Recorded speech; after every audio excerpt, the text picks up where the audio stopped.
What does the goddamn line say, Tony? Please do not use gendered language. Then what? I'll be arrested, put in airport jail? Well, you're going completely sideways, man. It's a big club, and you ain't in it. How dare you? Mr. Speaker, the President of the United States. I'm Chris Hansen with Dave on NBC. Jack Marius Tack Theratrix. Hi, I'm Spartacus. Jackson, Sacramento, he, him. Steven Seagal. Sex offender guy. I'm Keith Morris. This is Mumbai Gutafi. I'm Rick James, bitch. Sorting through the lies. The hijacker's passport was found blocks from the World Trade Center crash site, if you can believe that. We cannot track $2.3 trillion in transactions. And uncovering the centuries-long plan for world domination. Learning about Cuba, having some food. Let's talk about Chinese people. Have you ever been in a Turkish prison? Swangles and Fort Lauderdale? I have sent 6 of my Libyan missiles to blow up the Sears hardware department. Nothing could be more fun than jumping off a cliff with 2 German bisexuals. Oh, you English are so superior, aren't you? Thank you, comrade. And now, Macroaggressions. That's what assholes call it.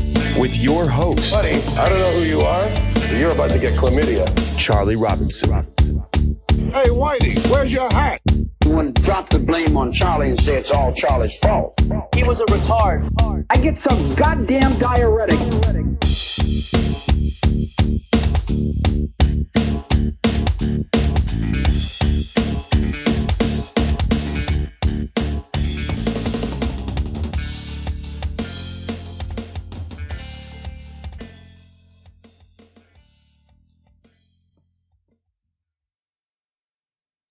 Welcome to Macroaggressions. I am your host, Charlie Robinson. If you are watching us on Iconic, Rockfin, Odyssey, or YouTube, or you're listening wherever podcasts are served, thank you so much. We appreciate your continued and amazing support. We couldn't do it without the help of our sponsors.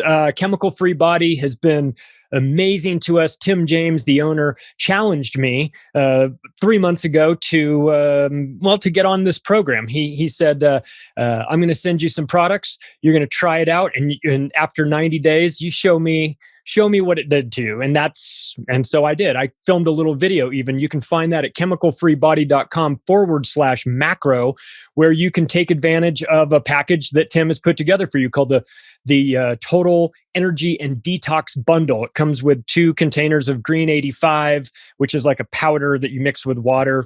Looks kind of weird, but tastes surprisingly good. It also comes with gut detox, toxin detox, probiotics, and ultra enzymes. And these are just capsules. You take them every day. They don't mess up your stomach or do anything weird. So, look, I had amazing, real, measurable results from this. And this was just 90 days. So I would encourage people to go check it out. Just take a look at least and see if it's right for you. Go to chemicalfreebody.com/macro. And when you check out, also use the promo code MACRO and you'll save yourself a little bit of money there. Every little bit counts, I would suggest. And also, we have had amazing luck with our sponsor, My Patriot Supply. And good Lord, if 2020 didn't teach you about getting prepared, I don't know what will. You can go to our specialized website, preparewithmacroaggressions.com, and save yourself some money. They have all kinds of stuff. They have 4-week emergency survival food that they can send to you. They'll send it. Shipping is free. You don't have to worry about that. You can keep this for 20 years, 25 years actually is the shelf life on it, or you can have one hell of a picnic. But if you're thinking about the future, look, get prepared somewhere. You can do it through preparewithmacroaggressions.com and save yourself some money, or you can start stockpiling from the grocery store or Costco or wherever. But please just do something, because this is a situation where you would rather be a month or 2 early than a day late. And after what we saw with the supply chain breakdowns for toilet paper, I don't even want to think what would happen if the supply chain broke down when it came to food. So don't wait on this stuff. Take advantage of it. Do yourself a favor and get prepared. So I think this episode, a lot of people are going to be really interested in. I know I am. I had the pleasure of meeting the whole team from ECI Development at Anarchapulco back in 2019 and then again in 2020. And we chatted every day when I saw them. We had something to talk about because my background is real estate. They're in real estate, but they have a very specific niche. So I would like to introduce to the show Michael Cobb. He is the co-founder and CEO of ECI Development. Hey, Michael, how are you? Good to see you again. Charlie, nice to see you too, man. Well, hey, by the way, I think the chemical-free body thing is phenomenal. I'm glad to hear it did great stuff for you. Although the last time I saw you, I think you had a full head of hair, didn't you? I'll tell you what. Yes. The side effect is it makes all your hair fall out, but you'll look good. But it's worth it. You'll feel better. Your mind is clear. But great stuff. By the way, anything you can do to clean out your gut and put the right bacteria in there is phenomenally important. So I didn't know you were gonna talk about that, obviously, but very, very powerful stuff. So great news, man. I like if it's possible, I'd like to have people involved with the show, like the sponsors. Tim James is the owner of Chemical Free Body. He's been on the show a couple times, and he's just a good dude. He was way overweight back in his 30s. He said, "I'm killing myself," and he went and got it. He went to this clinic in Florida and went through a big program there. And they taught him how to, change his relationship with food. And from that, it turned into vitamins. And he saved his life doing it. And so he's been, I love to have these people that come on that can improve the listeners' life, and it might be something like the prepping stuff. You sort of tangible, saving somebody's life, or the chemical free body component to help somebody's physical body. But also, what you're doing is extremely important as well, because I get emails from people or I get messages through social media saying, where do we go? The world has gotten so crazy. I want to stay I want to stay in the United States, or I want to stay in my home country and ride it out. But I would be remiss if I didn't have a backup plan. And in these days, and after going through 2020, and I kind of joke about it with the prepping stuff, but really, I think it started people thinking about what's plan B. Or maybe even plan A. Let's be honest here. Some people for both, right? Yeah, right. Yeah, and so it made me think, like when you guys, when you announced that you were doing a project with Jeff Berwick, and of course I've got a book with Jeff, and we have this great connection. I was like, you know what? I need to have Michael come on and explain what you're doing in case people are looking for some sort of alternative to staying in the countries where they are. So please, if you can, just give us a sort of a rundown of what ECI Development is doing, where they're doing it, and why this might be of interest to people. Yeah, sure. If you summed it up on the prepping materials, it was a beautiful statement. Better, 1 day early, better 2 months early than 1 day late. Yeah. Right. And that really is the hallmark of preparation. And I hope for me, I do some prepping myself. I am going to check out that website, by the way, because some of the stuff on there is probably more sophisticated than what I do. I generally just go to the grocery store and buy canned goods. But the thing, 2020 showed us that with toilet paper, but Texas showed us that with the ice storms and right. So there have been a couple real tangible examples just in the last 12, 18 months of like, whoa. Like, this isn't just, freaky stuff. This is real stuff that people should be doing. Right.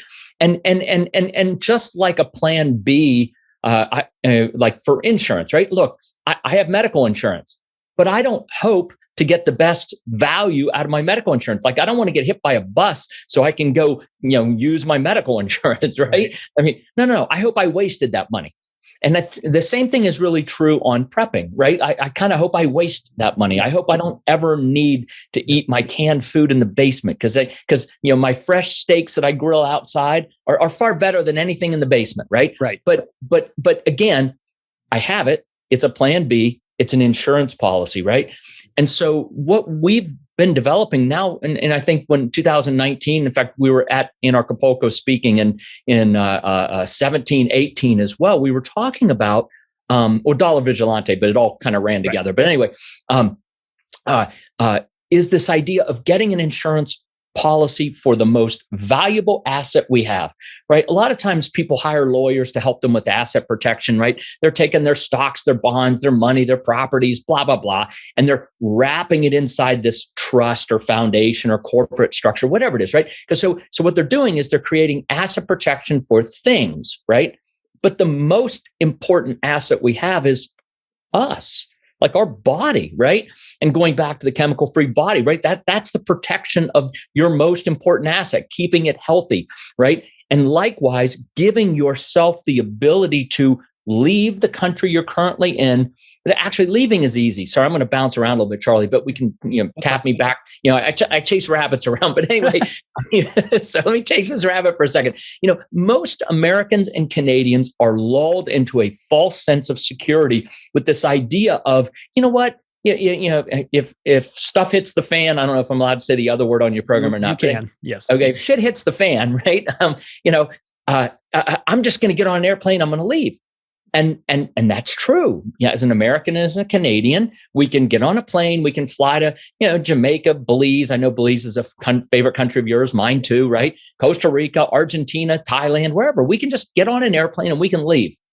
And we're just lulled into this false sense of security because, we show up at the immigration department in one of these countries, they stamp our passport with a tourist visa, and they say, hey, welcome to Belize, Mr. Cobb. And I say, thanks, nice to be here. And I go on in. But 30 days later, and some countries 90 days later, whatever that is, that tourist visa expires, right? And so the key to a plan B is not this false sense of like, oh yeah, if shit hits the fan, I'm just going to leave, right? The problem is how do you stay, right? Leaving is easy. Getting into Belize or Costa Rica, Thailand, Mexico, wherever, that's easy. They want you to come in. Hey, welcome to our country. Come spend money. You're a tourist, right? Staying in the country is a totally different thing. And at the end of that tourist visa, when it expires, right, you now become an illegal immigrant in a foreign country. And I don't know that I really want to be an illegal immigrant in a foreign country, right? Right. And so what we've done is we've helped package up some very cost-effective solutions, $20 grand at sort of the entry level, where you can actually get a permanent residency. In this case, in the country of Panama. We offer them in Belize, Nicaragua, other places too. But in Panama specifically, $20,000, you can actually have a permanent residency, which says you can go there for sure, but you can now stay there for as long as you need for the rest of your life if it came to that. And that is truly the highest form of asset protection, because when we do that, we are protecting our liberty. We're protecting our freedom. We're protecting ourself. By giving ourselves the ability to get out and stay out. So anyway, that's, wow. I don't know if I answered your question or not, but anyway. Yeah. Man, I mean, look, how do you quantify your liberty? Right? It's tough to put a value on that. And especially if you're a day late, then it's, then it's really tough. So right. With these sorts of programs, walk us through something like the Panama one as an example. So you said $20,000 can get you, is sort of the entry level. What does that get a person? What do they have to do? Sure. And so what we've done is in most cases, in fact, all cases that I know of, but there may be others, but anyway, in most cases that I know of, the primary way you get a residency in a foreign country is through investment, right? So in Panama, so going back 1999, I planted 100 acres of teak in Panama. Teak is a very long cycle cash flow. It's a 25-year cash flow cycle. But again, I planted it as an idea of generational wealth stewardship. That was 21 years ago, almost 22 years ago now, right? And so we're actually coming up on harvest. We're 3-4 years away from harvest at this point. My idea back then was I'm going to plant these trees, and in 25 years, I'm either going to need the money and be really glad I did this, or I'm not going to need the money and I'm going to be really glad I did this, right? Right? I mean, 25 years comes, unless we die, of course, and then it doesn't come, but it could come for your children or your grandchildren, right? Yeah. And so this timber generally, teak specifically in our case, is this incredibly powerful wealth stewardship tool, which is why I planted the plantation in 1999. Okay, so now come up about 15 of those years, and Panama passed a law called the Special Nations Visa. And because Panama is a small country, 3.5 million people, and they've turned themselves into an incredible logistics, banking, financial center, right? They got the canal, they got the airlift coming in on Copa. They've always been, not always, but for a few decades anyway, been a banking and services center and stuff like that. They needed people. They needed educated people to come down and help them continue to grow their economy. They were kind of busting at the seams for people who could take, especially the logistical side of their business, the businesses that are logistical, to expand those and keep growing their economy, right? So they passed the Special Nations Visa, and what that does is it says if you're someone from 50 countries around the world, U.S., Canada, Australia, Britain, most European countries, blah blah blah, you can actually move to Panama. You make a $10,000 or more investment, and then you process yourself through the paperwork and the legal paperwork, and we will make you a permanent resident of Panama. And you please, and we want you to set up a business. We want you to work here, right? So it's very, very friendly, and it's very different from most residency programs around the world where you can become a resident, but you're not allowed to work, right? Because they don't want you competing for jobs. Panama was the exact opposite. We need people to help us grow our economy. So here's the really cool thing, Charlie. This is not only the easiest to get and the least expensive to get, it's absolutely by far the easiest to maintain. When you get your Panamanian residency card, think of a green card in the US, right? It's like a green card, right? It's a permanent residency, right? You only have to show up to Panama one day every 6 years to maintain it. So wow. So we call it the asset protection personal, the personal asset protection insurance policy. You take that permanent residency, you stick it in your back pocket, and hopefully you never need it, right? Hopefully. But here's the really cool thing. So the teak investment's about $15,000. And then it's about $5,000 of legal work, right? That's the combination, right? And the teak investment is in 14-year-old teak. So we've since become timber people in Panama and Nicaragua because, again, we have that expertise. So we've purchased new plantations. We've planted baby plantations that are 1 and 2 years old now. So if you match up a teak investment with this paperwork, it's about $20,000, and then you get your permanent residency. The nice thing is, so this $15,000 teak investment in the 14-year-old teak in another 11 years, right? To 25, right? So anyway, another 11 years, that $15,000 investment turns into roughly $90,000. So 11 years from now, you get 90-ish grand back. Oh, I'm sorry, it's an investment. The trees could blow over, burn down, whatever, right? I mean, right. Whatever, risk, right? But assuming that they continue on to maturity and they're harvested, about $90,000.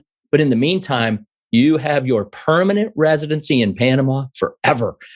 It's an awesome program, and I think we've helped somewhere north of 600 people in the last few years get there. So it's real, it works, the process is there, and our team really has helped several hundred folks do this. That is amazing. I have a buddy that I knew who, when we were living in Las Vegas, we were doing real estate. He was working in land and he was making a fortune, and he was trying to figure out how do I get my money and put it somewhere else. And he went down to Panama and he bought a high-rise building. He bought like a 2-story cool looking loft. Okay. $175,000 for this thing. It was like 2,500 square feet, overlooking the whole city. This real modern thing. I was like, that's $1 million. That's $1 million anywhere else, in Miami. Exactly. And he's like, man, he's like, I'm telling you, Panama's a spot. It is the place. I've never been to Panama, but I hear great things about it. By the way, it's relatively safe. Oh, very. By the way, send your buddy a note because it's any investment of $10,000 or more. So your buddy who bought that condo for $175,000, right? He actually could get the Special Nations visa based on that investment. So you should send him a little note and just ask him if he did it. So for another like $5,000 in legal paperwork, he'll have a permanent residency in Panama, which in my mind is a no-brainer. I would definitely do that. Yeah, you mentioned that these programs are available in other countries. What are the other? But of course, you said Panama was the best. What are some of the other countries that you guys work with?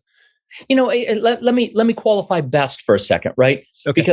Because if you're just looking for, I call the insurance card, right? It's the Blue Cross Blue Shield. I get hit by a bus, I got my insurance card, right? Mm-hmm. Shit hits the fan in the U.S. I got my permanent residency in Panama. I'm leaving. I can stay there for the rest of my life.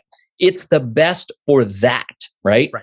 But if you're looking at a lifestyle solution, so for example, you say, you know what, I actually love Belize. I'm going to use Belize as an example. I love Belize and I love the Caribbean and I love to dive and snorkel and fly fish and blah, blah, blah. I want to live in Belize.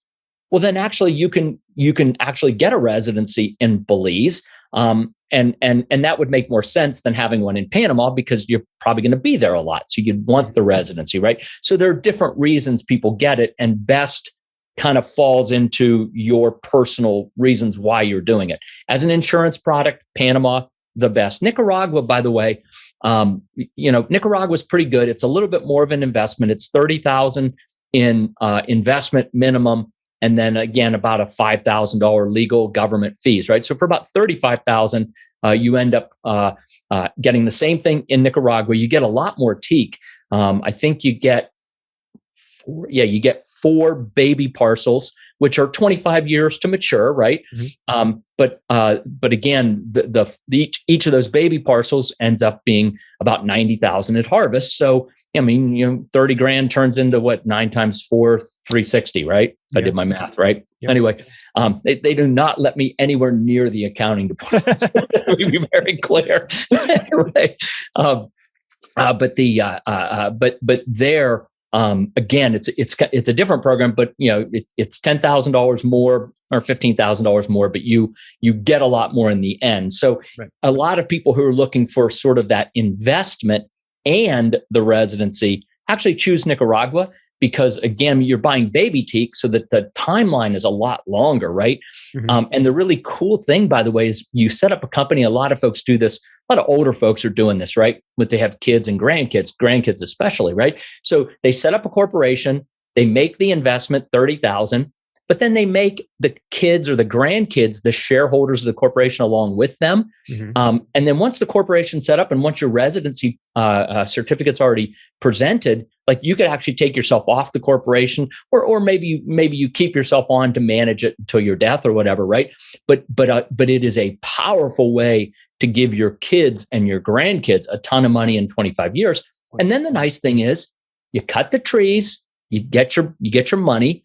The trees are replanted, right? You replant the trees. And at that point, if you did it in the name of, say, kids, and now they're older, they can actually retitle the land or retitle the corporation into the name of their kids or grandkids, your great grandkids. And so you start to perpetuate this 25-year cash flow cycle. Again, generational wealth stewardship. So Nicaragua is the best for those people. It's also pretty good for people who want to live there. You mentioned Plan A as we came online. Yeah. Jeff Berwick and I have been working together to create a tiny home village there for people who are philosophically like-minded. I'm Charlie. You'd fit right in. I fit right in, and it's wonderful. And the homes start just under 100,000. These little tiny homes are about 100 yards from the beach, 150 yards from the beach. I mean, so you're right next to the beach. It's a beautiful village setting, and the first 100 are laid out, and I think 60 some are already sold at this point. But again, you make an investment in one of these tiny homes. You then qualify for the residency. So another $5,000, you get your residency, right? And that's people actually both looking for Plan B. They get a tiny home. They can rent it when they're not there. They can use it as a vacation home. And then if shit really does hit the fan, then they can have a place to actually move into. They don't just have a residency card, but they have a residence as well, right? They have a home. Yeah. But I'll tell you, it's very exciting to me because a lot of times developers in the region see a lot of investor buyers and or vacation buyers, right? They're going to use it 2 weeks out of the year, or they're never going to use it. They're just going to rent it. The Ava community, the tiny home community at Grand Pacifica that we've developed with Jeff, fully a third of the people so far, anyway, about 23, I think was the number, have actually said they plan to live there, most of the time or all the time. So we're starting to build this community of people, which is really important. You've been to Anarchapulco, and and I go there. I love it. I can go to Anarchapulco, and I don't have to worry about what I say. I don't have to worry that people are going to think I'm a freak. Maybe I am. I don't know. Maybe I am a freak. It's okay. But you're not. But we're all freaks together there, right? Right, exactly. It's wonderful. And so the nucleus of this community at Grand Pacifica is forming. And it's interesting because we've got about 100 addresses between the condos and homes that are already there, already built. And I think we've got about 60 people living full-time at Grand Pacifica now as neighbors and residents. And probably, 20% of those people have come from conferences like Anarchapulco or Freedom Fest or others like that, where we're starting to, we already have this, I would call the core seed, the nucleus, right? But this next 20 or 30 or maybe more in this time, it is exciting to see this community of folks coming together and really going to be there as neighbors. So very excited about that. Yeah. The Anarchapulco community is amazing. I've done, I've talked about it so much on this show. I'm sure people are probably tired of it, or else they want to go.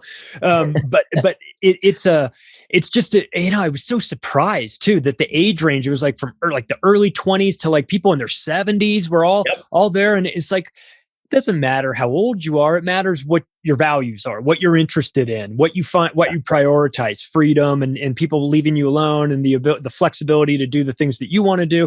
And I just love the community there, that I've had such a good response from them. I enjoy my time every time I go there. I have people that I've met that I still keep in touch with. I've had probably half the guests that are on this show are people that I've met through Anarchapulco. So I just really find that like if you're starting a new community, if you're doing one of these tiny home communities and the nucleus comes from people that are going to these conferences, then you are definitely on the right track, because these are the types of people that you would want to build around, because they've got the right mindset. And they also have this amazing sort of vibe where like they feel like they can do anything.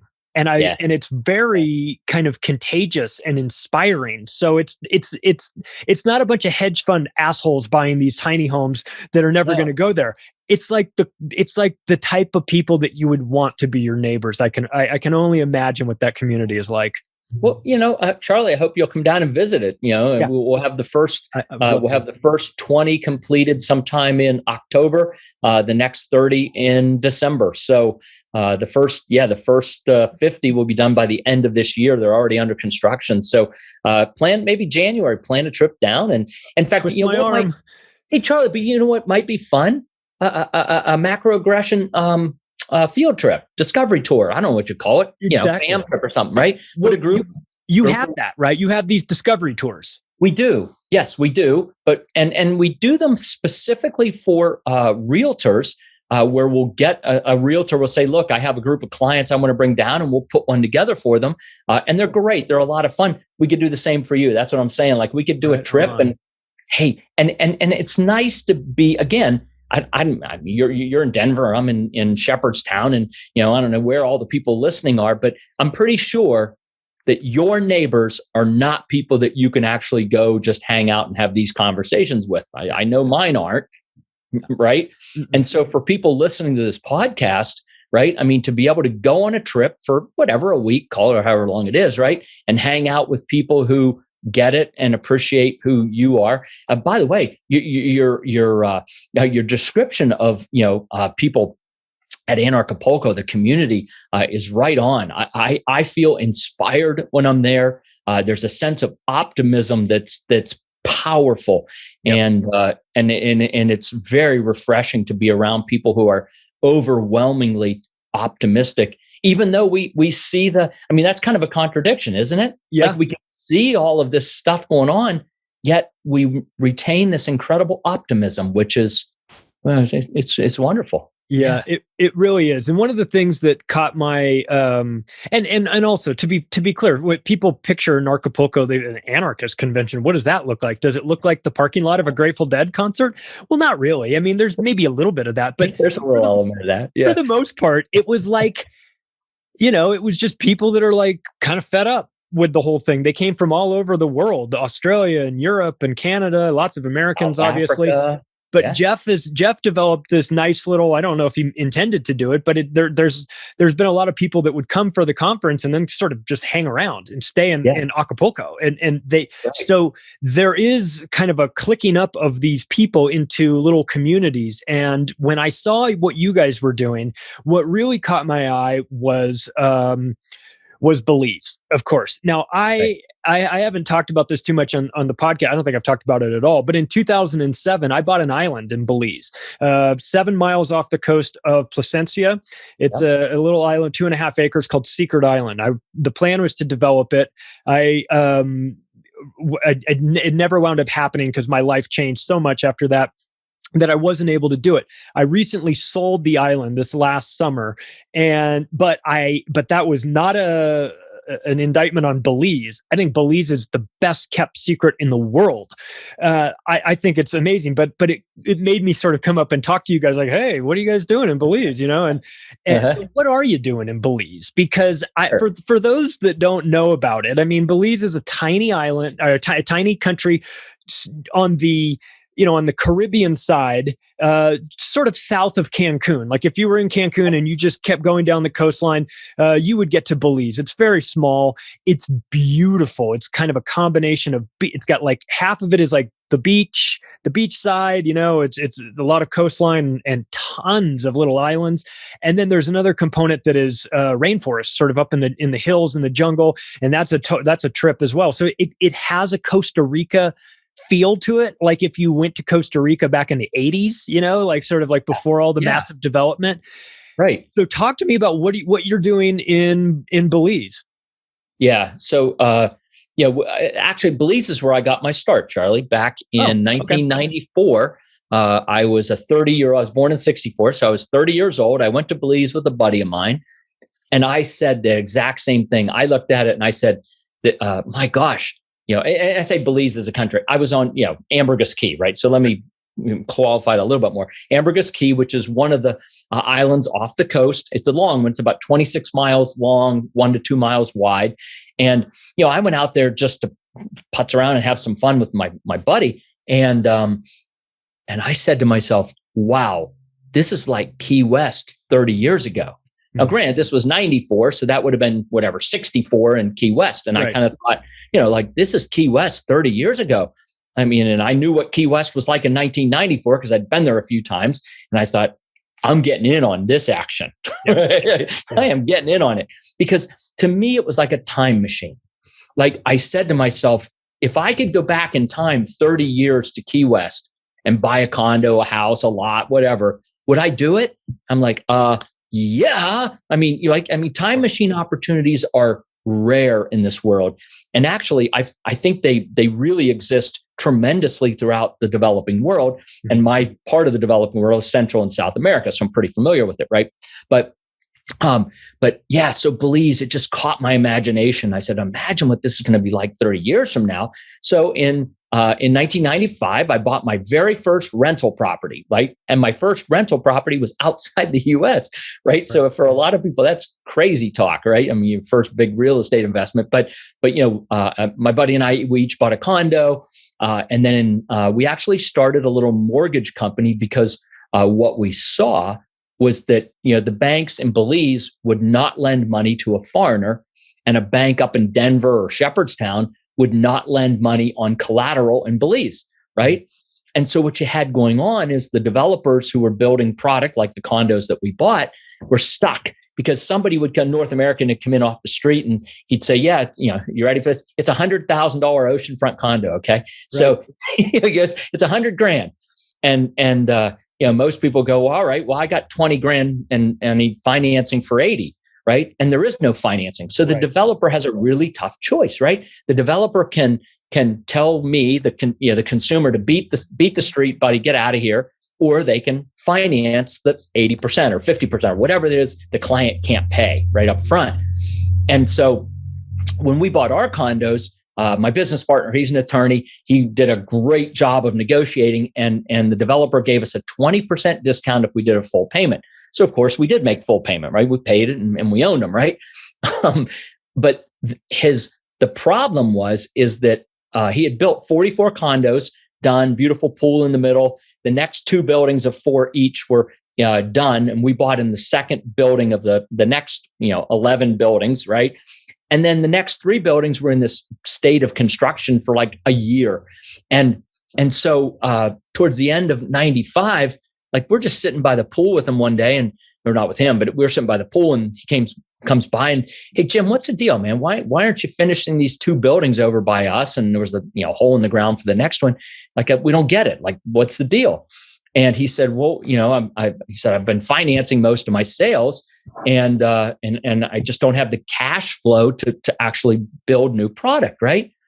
And my business partner, again, just a smart guy, he goes, hey, Jim, he asked, well, what's the interest rate? Blah, blah, blah. And it was good. He said, hey, Jim, would you sell us your paper for a 20% discount? And I'll never forget Jim's face. He just kind of cocked his head and he goes, yes. It was just like that. It was just like that. Yes. And so then we talked to him some more, and it turns out he's holding, he'd get as much down as he could from a person, right? Maybe 20, 30, 50%, right? But he was financing whatever he couldn't get, paid on the down payment. And interest rates were 10 to 12%. And we started buying paper for 80 cents on the dollar. Mm-hmm. We started this little mortgage company. It grew. And then full disclosure, we actually turned it into a bank.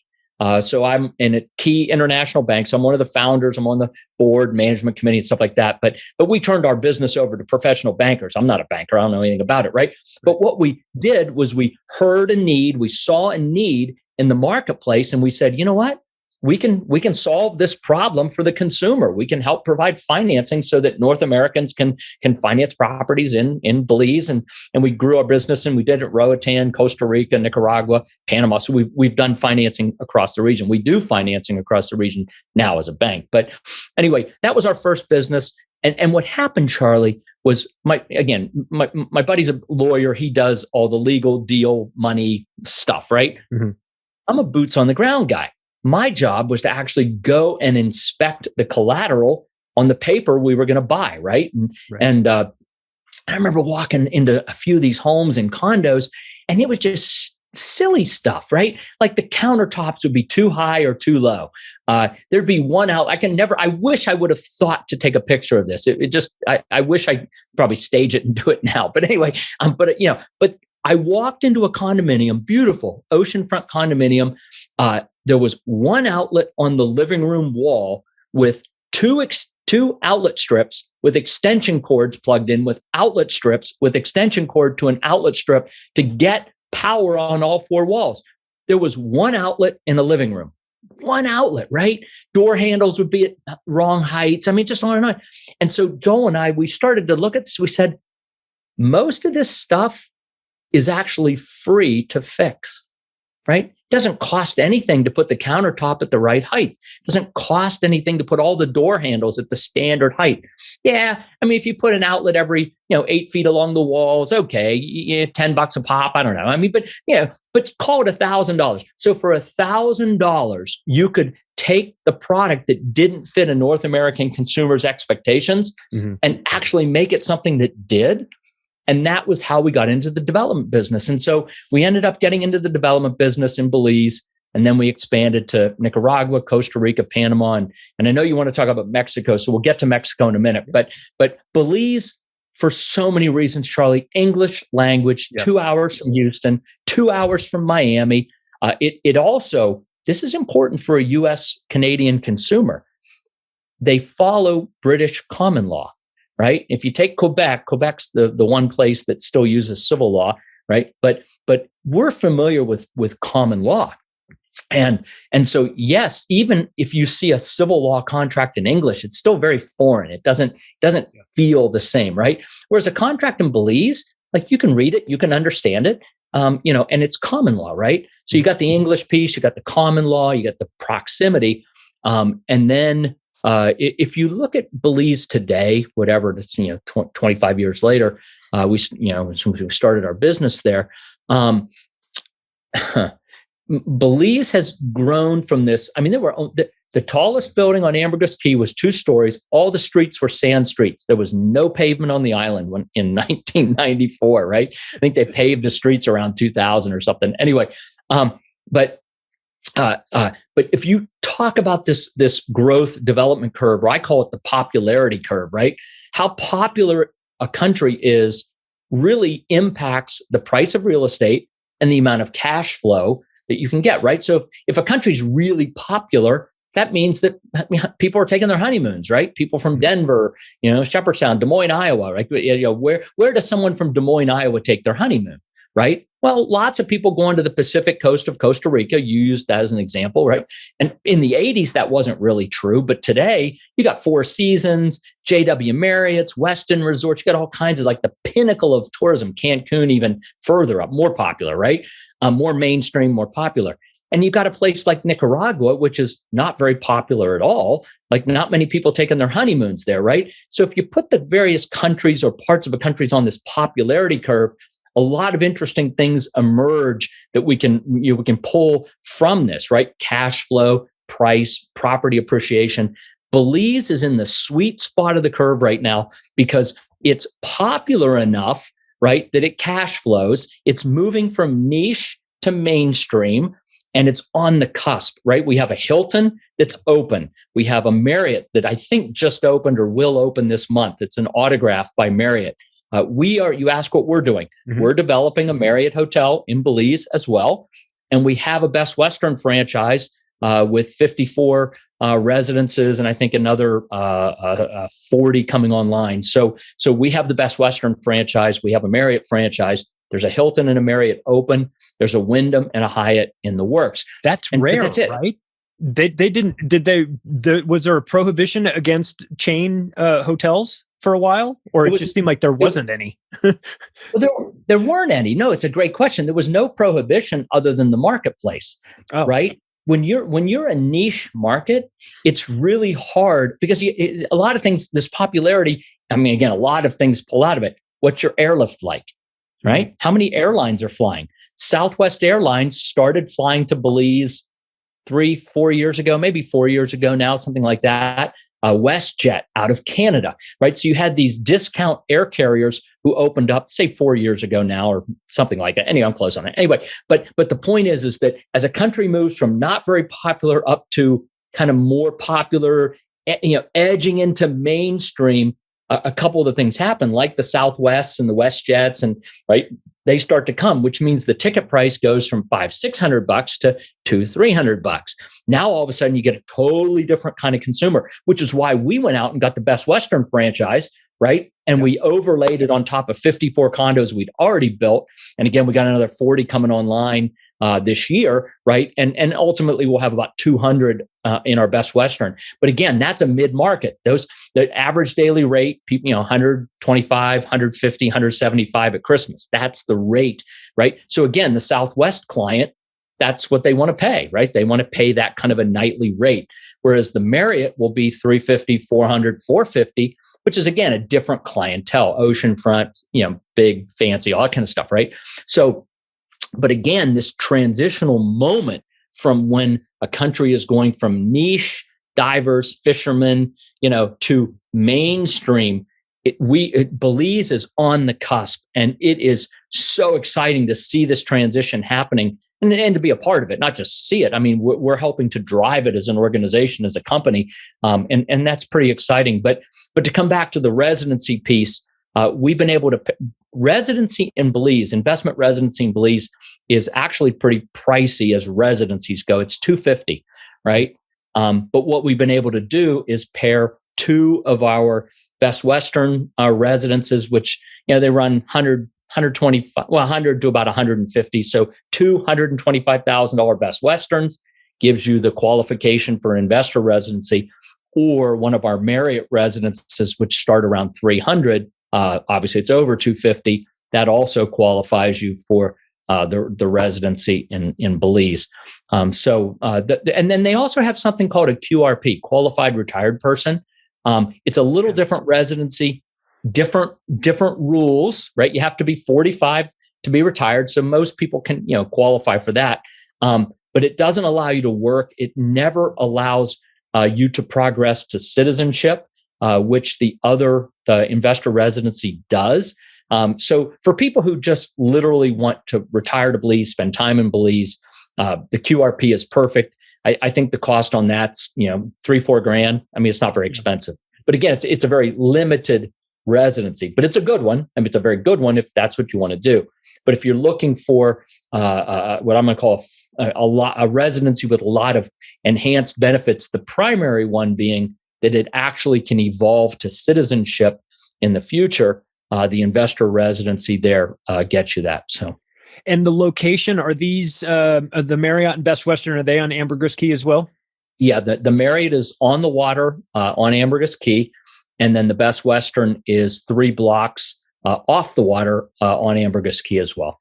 Well, for those that don't know the geography of that, that's the tourist spot. That's where you want to be. I mean, if you could pick any place in this country, it's a small country. I mean, I was when I bought the island, I was living in Henderson, Nevada, it's a suburb of Las Vegas, and Henderson has a population of about 300,000. So does Belize.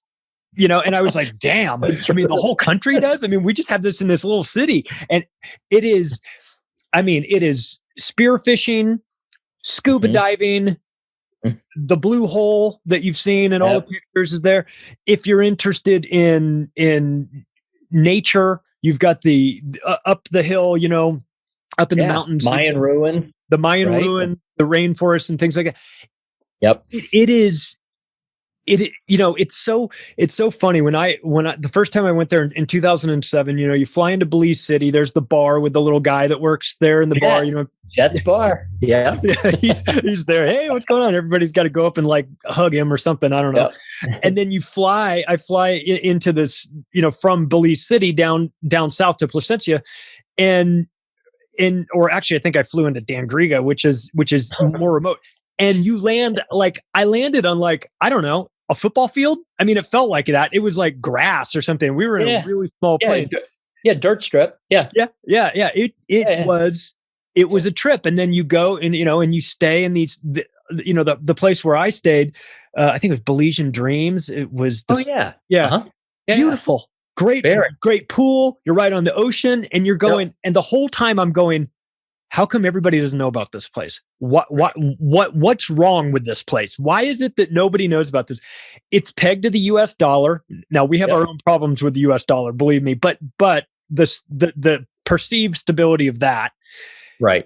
English is the primary language, which I think for a lot of Americans and maybe even Canadians too, that kind of throws them off to move to Central America, but I don't speak Spanish. You don't need to. In Belize, everyone speaks English. English is the language. It was British Honduras before it became Belize. So it has that.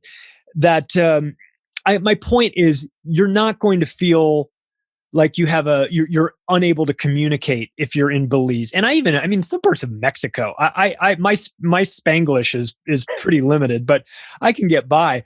But I found that a lot of people in Mexico speak English as well. So Belize, for those of you that are like, I'm a little uncomfortable with making a move to a new country, or at least, setting up a residency program there.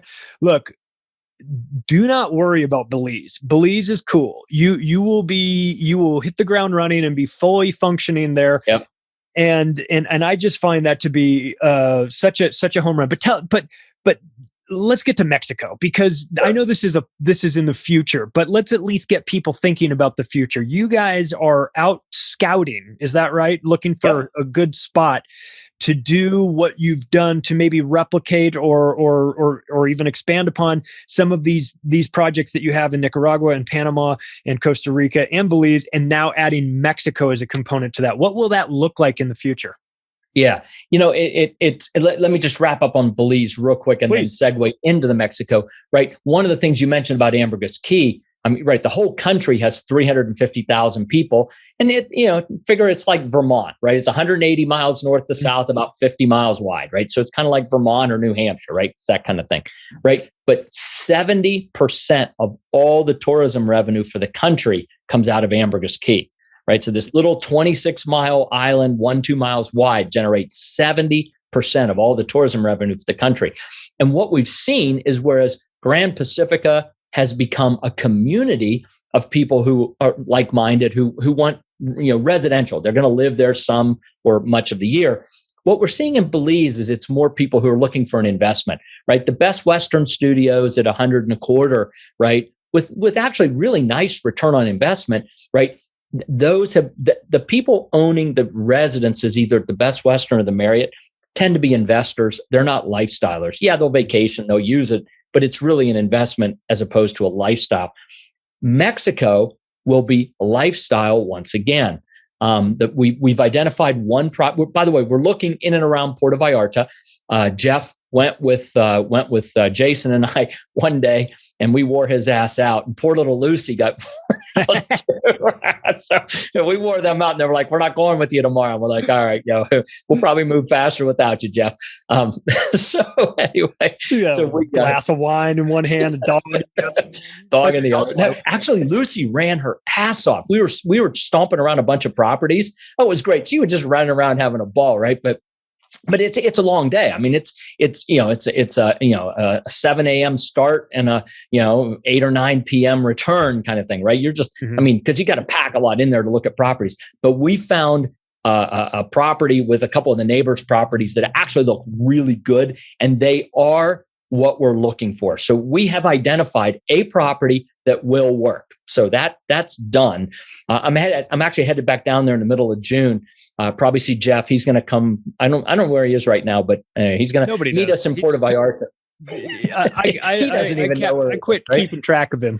We're on Telegram together, but I don't even ask. Exactly. I just assume he's someplace exotic. He's somewhere, right? Yeah. Anyway, so he's going to try to make it over to Puerto Vallarta for at least a day or two while I'm there. And we're going to go look at another property that Jason's identified that actually might be a better property, because the guy that developed it, it's a much larger property. It's about 1,000 acres. The guy that developed it with, and this is the key, resilient community. He developed it 2007. Yeah, 14 years ago. He developed it with an eye towards building a resilient community. He went in and he planted thousands of fruit trees. He put in a bunch of fencing around pasture land. He built some barns. He put in water wells that are wind and solar driven, right? It's off the grid. And so his focus was building a resilient community, which is what Jeff and I have talked about doing, is to build this, again, community for people that read his newsletters, listen to your podcasts. I mean, this community right here, to be able to serve this community in Mexico with a resilient, off the grid. And I'm a big fan of hybrid, by the way. So we probably will bring electric in, and I think, whatever. I mean, tie into it or don't tie into it. That's a choice, right? That's a personal choice. But to give people the ability to do it, so there is some hybrid there, if they want it. Anyway, but eco, resilient community in Mexico with products starting again under 100. Running up into whatever you want to spend, right? You can buy 5 acres and build a mansion on it if you want to, right? But again, most people are looking at products in that 100 to say 250 range. That seems to be a sweet spot of the market for us. But I think there are some people who have followed Jeff's advice, who now have quite a bit of money in crypto. Mm-hmm. And I think one of the things that Jeff and I mean, I've known Jeff for goodness, I think 12, 13 years. We're trying to figure out the first conference that we spoke at. So he and I spoke at a lot of the same conferences for, I don't know, 8, 9 years before I actually was invited to come speak at one of his, right? But we'd see each other at the conference or the speaker's cocktail or whatever. I mean, we just got to know each other. We enjoyed each other's company, right? And but the thing that he has done so well for his listeners and readers is he was talking about crypto way, way back. And so the people that bought Bitcoin or bought, Pirate or whatever recently and all the other stuff in between, right, have done really, really well. So we, by the way, we do accept crypto. He beat me up about, I think it was 4 years ago at one of the conferences. It might have been the Dollar Vigilante when I was down there speaking. I think he was like, "Do you accept crypto?" I said, "Not yet." And he said, "Well, you need to if you're going to talk to my audience." I'm like, "Okay." So I don't know that we actually figured it out in 2017, but by 2018, we were taking crypto.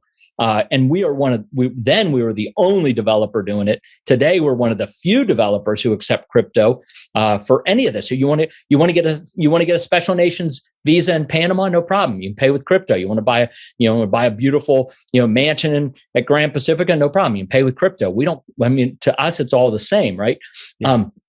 But so in terms of product price points, it's really interesting to see that it really, I would say 100 to 250 has always been our sweet spot.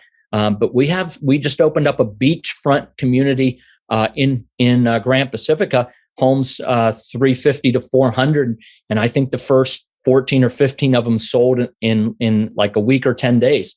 And many of them, some of them, maybe not many, some of them were full crypto. So yeah, so people are really, they're taking their crypto and they're diversifying. Look, if you bought Pirate at 6 cents and now it's worth $8 or whatever, I'm making up numbers, I'm close on that, right? But if you bought Pirate at 6 cents and it's worth whatever it is, $5, $8, $10, like, you know what? You take a little bit of that and roll it out and buy a piece of hard asset real estate with it. Yeah. That's good diversification. And we're seeing people do that right now. Same thing in Mexico. Obviously, we're going to continue to take crypto. We're going to work with Jeff. One of the things that he's committed, and he was very excited about this, and he's committed to doing it, is after we get the property located and we've made an offer, right? But long before we do anything with it, right? Before we figure out what we're going to do with it, he's committed to doing some surveys into his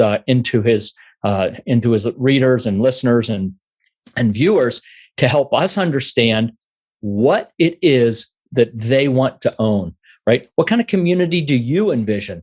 Like what kind of homes? How big are the properties? What are the price points? We've done a lot of this survey. In fact, we have a lot of this survey because we do it all the time. But he's going to take that and put it into his tribe and his community so that when we get that feedback, we can actually develop and build the community that the people want. And I'm very excited about that. It'll be the first time we've done it on a whole project basis. We've done it on neighborhood basis. The tiny homes at Grand Pacifica were a direct result of feedback. We asked, we got the feedback, we built the tiny home community. And so on a neighborhood basis, we've done it. We've never done it on a project basis. So I'm very excited about this. Yeah. That is so smart because, his audience, I mean, his Anarchapulco Dollar Vigilante audience, they already see the world differently. Their priorities are much different than the general public, and to get there, I bet you're going to get some things that will blow your mind, and you'll probably think, why didn't we do this from the why didn't we do this with all these communities? You're going to learn so much. Those people are freaking smart. Yep. And I've been to a couple of the conferences, and you sit in the bar at night and you meet interesting people from Australia and Canada, and you start to have these conversations, and I can only imagine the sorts of things that they are going to propose, these ideas that they're going to bring forward. That's great. Yeah. And what? Let me ask you this: since you mentioned Nicaragua, it's a country that doesn't get a whole lot of talk in the United States for whatever reason. Yeah. But how is the political stability in a place like Nicaragua? Is it okay? Is it and what about the functionality, the airport situation? Is it accessible? Is it easy to get to? Is Nicaragua are we going to look at Nicaragua 30 years from now and go, man, that place turned into a new Costa Rica too. It's got the same sort of topography and it's got all these great things about it. It was a hidden jewel. Are we going to be kicking ourselves for not taking a more serious look at Nicaragua? I'm going to answer that question. I'm going to answer the last question first. You don't have to kick yourself if you decide to get to Nicaragua and buy some property there. So do that, and you won't be kicking yourself in 30 years, because otherwise, yes, you will definitely be kicking yourself in 30 years. In 2002, when 2000, we bought our Grand Pacifica property. It's huge, 2,500 acres, 3.5 miles of beach, a mile deep. Wow. So, and we kind of understood pretty quickly, not right at the beginning, but very quickly, we understood with some good counsel from some of our board members that what we were really building, if we wanted to do this right, was a small town. Like when you got 3.5 miles by a mile, like that's a town, right? Yeah. And so we went out and hired urban planners to help us do it. And just simple things like, where do you put your services? Where do you put your waste collection? Where do you put your waste treatment? Where do you put your water systems? How do you do your roads so you get good traffic flow and you don't, because we didn't know anything about it, but we knew we didn't know anything about it. So we went and hired an urban planner to help us do it. Right. Mm-hmm. And so in 2002, I moved there with my wife and my 2-year-old daughter. By the way, speaking no Spanish, so got around just fine. I took Spanish lessons and got to the point that I could speak decent Spanglish. But anyway, but we ended up living in Nicaragua first for 3 years, and we had another little daughter who came along, and we were living in Nicaragua. We'd been there 3 years, and my wife and I went out to dinner, and we'd kept our house in the States, by the way, because we thought it was a temporary 2-3 year assignment, right? Like, okay, go get this thing started, move back to where we live today in the Shenandoah Valley. And 3 years into it, my wife and I, Carol and I, went out to dinner one night, and we just made a list of all the reasons to stay in Nicaragua, all the reasons to go home. And we ended up staying in Nicaragua another 11 years. So we actually lived in Nicaragua for 14 years. We loved it. The only reason we came back is our oldest daughter, the 2-year-old, when we went there when she was 15, got accepted into a high school ballet program in New York City. And let me tell you that there's no way Mama Bear was living in Nicaragua with Baby Bear in New York City. So, that wasn't going to happen. So we moved back to our home here in the valley, and Nicaragua was a wonderful country. You ask about the government. The government's stable. Look, they want foreign investment. They need foreign investment. They love foreign investment.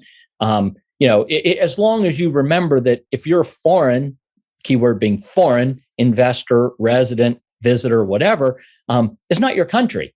Like, so just keep your nose out of the politics. Don't have any opinion on it, and you'll be fine. And that's exactly what we've done for the last 21 years. I mean, we've created jobs, we pay our taxes, we've promoted the country. We absolutely have no opinion on politics whatsoever, and we've had a great relationship, which actually is not much of a relationship because there's just not much to talk about, right? Which is just fine, right? I mean, I'm very capitalistic. Let's just keep our business apart from the government. We don't ask them for anything. And they don't really ask us of anything, right? I mean, we cooperate when we need to cooperate on stuff, but there's no, there's no mixing of the two, which I think is the right business methodology. Yeah. And it's worked for us for 25 years, and we'll carry that forward into Mexico as well. But one of the things that I like about Nicaragua, especially, is that the U.S. government doesn't like Nicaragua. Yes. And you know what? That's all right. Yeah. Oh man, yeah. I think that's the right strategy. You stay out of their business. They stay out of your business. That's right. That seems like a good plan. I am going to have all of the links to all of these projects in the description for people to click through. The website is ecidevelopment.com. Michael, is there anything else any place else for people to check out and find out what you are doing? Yeah, absolutely. In fact, what we would ask is we always love to know where people came from. So we set up a special address for you, Charlie, macro at ecidevelopment.com. If you send us an email, we will absolutely respond. If you want that, we have a consumer resource guide. It's not a sales document. It's truly a consumer resource guide for buying property overseas. We have another research paper on residencies around the region. So if you're thinking about a plan B, you want to get a second residency, it's a great research paper. We have a research paper on teak and timber. We have a general research paper on investment in the region. These are all these are all white paper, research paper types of things. We also have country handbooks. 70 to 100 page handbooks about countries, everything from hotels, restaurants, national holidays, bus schedules. I mean, kind of like a tourist book, but on Nicaragua, Belize, Costa Rica, Panama, Ecuador, Argentina. So again, these country handbooks. So if any of the listeners, viewers today want to, get that, macro at ECIdevelopment.com, and just in the subject line, just tell us what you might be interested in, or any of the communities, any of the properties, any of the projects. We've got a great team of property specialists and residency specialists on staff. So again, if you have questions about property or residency, we'll direct you to some of those folks appropriately to put you in touch and help you get the information you need to really make good decisions that are right for you. And we're all about that. You heard Charlie, you heard me talking about listening to what folks want. We take a very different approach in sales because we have properties today in 4 countries. Mexico will be our 5th country. We don't really have to sell, right? We can listen to what people want, and we can then serve them with the product that's right for them.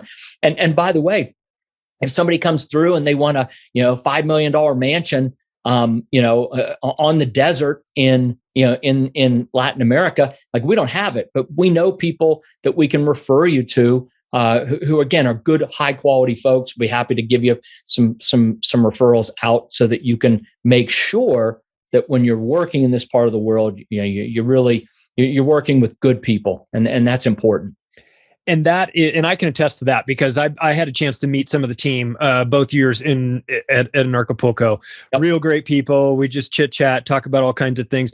These are, once again, I am trying to solve some problems for my audience and if I can solve this problem for you, and the problem is, what do I do if the shit hits the fan and I need to get out of here, or or maybe I'm just a little disillusioned with my current country's either where they are now or with the trajectory in which they're headed. And I'm maybe not as married to the idea of staying in the United States as I thought I might be. Well, look, here's a solution to that problem. The people that are involved with ECI are the types of people that are like-minded, like us. So you're going to be in good hands with this. And I say put it on your list of things that to check out and see if this is something that solves the problem. And Michael, you are the best. I will see you in Mexico at an Acapulco. I'm sure I'll probably see you before that at some of the. I hope so. At some of these other developments, because I am my background is real estate. I love international real estate. I geek out with stuff like this, and I like places that are nice and warm too. I'm not looking for a condo in Antarctica. Believe me, I am most definitely looking for a place where it is sunny all the time. So I love that. So hey, everybody, if you like this, if you think that this episode might also help somebody that that is thinking about this sort of move, please share it with them. The algorithms don't like me or the name of the show, but this information is so important and so valuable for a lot of people. So Michael, thank you so much for coming on. I appreciate it. Thank you, Charlie.